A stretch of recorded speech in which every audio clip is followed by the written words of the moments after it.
ଜୟ ଜଗନ୍ନାଥ। ବନ୍ଧୁଗଣ, ମୁଁ ଆଜି ଆପଣମାନଙ୍କୁ କୁମାର କାର୍ତ୍ତିକେୟଙ୍କ ବିଷୟରେ କିଛି ଆଲୋଚନା କରିବାକୁ ଯାଉଛି। କାର୍ତ୍ତିକେୟଙ୍କର ପୂଜା ବା ବ୍ରତ କାହିଁକି କରାଯାଏ ସେ ବିଷୟରେ ମୁଁ ମଧ୍ୟ ବିଶେଷ ଭାବରେ ଆଲୋଚନା କରୁଛି। କୁମାର କାର୍ତ୍ତିକେୟ ଦେବଦେବ ମହାଦେବଙ୍କର ମାନସ ପୁତ୍ର। ଶାସ୍ତ୍ରାନୁସାରେ କାର୍ତ୍ତିକ ଚିରକୁମାର। କୁମାର ପୂଜା ପ୍ରତିବର୍ଷ ମାର୍ଗଶିର ସଂକ୍ରାନ୍ତିକୁ ମାନିଥାଉ ଏବଂ କାର୍ତ୍ତିକେୟଙ୍କର ପୂଜା ଓ ବ୍ରତ ପାଳନ କରିଥାଉ।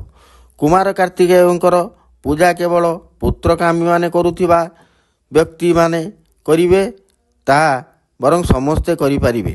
କାର୍ତ୍ତିକ ବ୍ରତ ଦିନ ସ୍ୱୟଂ କୁମାର ମୟୂର ବାହନରେ ଧରାପୃଷ୍ଠରେ ଅବତରଣ କରିଥାନ୍ତି।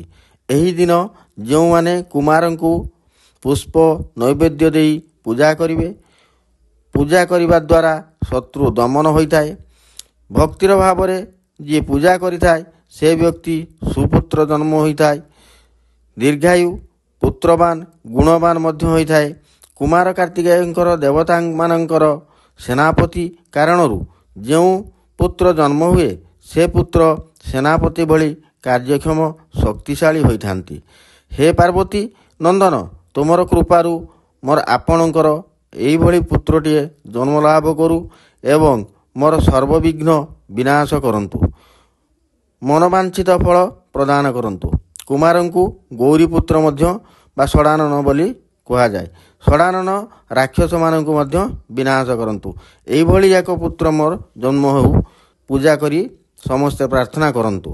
କାର୍ତ୍ତିକେୟଙ୍କର ବ୍ରତ ଯିଏ ଆରମ୍ଭ କରିଥିଲେ, ପୁରାଣ ଅନୁସାରେ ବସୁଦେବଙ୍କର 6 ଗୋଟି ପୁତ୍ର ମଥୁରାଧିପତି କଂସ ବିନାଶ କରିଥିଲା। ବସୁଦେବ ପୁତ୍ର ଶୋକାତୁର ହୋଇ ଦେବଶ୍ରୀ ନାରଦଙ୍କ ପାଖରେ ଯାଇ ପହଞ୍ଚିଥିଲେ। ବସୁଦେବ ନାରଦଙ୍କୁ ପରାମର୍ଶ କରିବା ସହିତ ତାଙ୍କର କିପରି ଗୋଟିଏ ଦୀର୍ଘାୟୁ ପୁତ୍ର ଜନ୍ମ ହେବ ତାହା ବ୍ୟବସ୍ଥା ମଧ୍ୟ ଦିଅନ୍ତୁ। ନାରଦ ବସୁଦେବଙ୍କୁ କାର୍ତ୍ତିକ ବ୍ରତ କଥା କହିଥିଲେ ଏବଂ ବସୁଦେବ ଓ ଦେବକୀଙ୍କ ଗର୍ଭରୁ ସ୍ୱୟଂ ଭଗବାନ ପୁତ୍ର ରୂପରେ ପାଇଥିଲେ।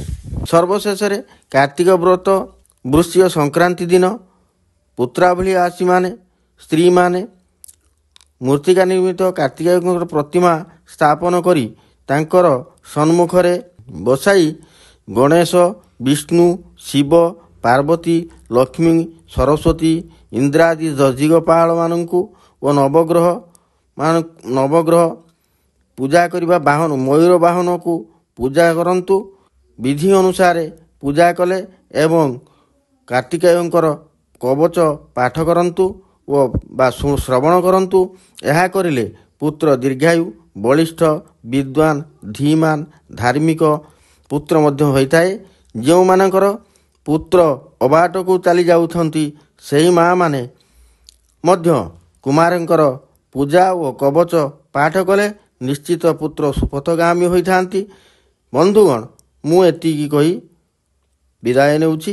ଜୟ ଜଗନ୍ନାଥ।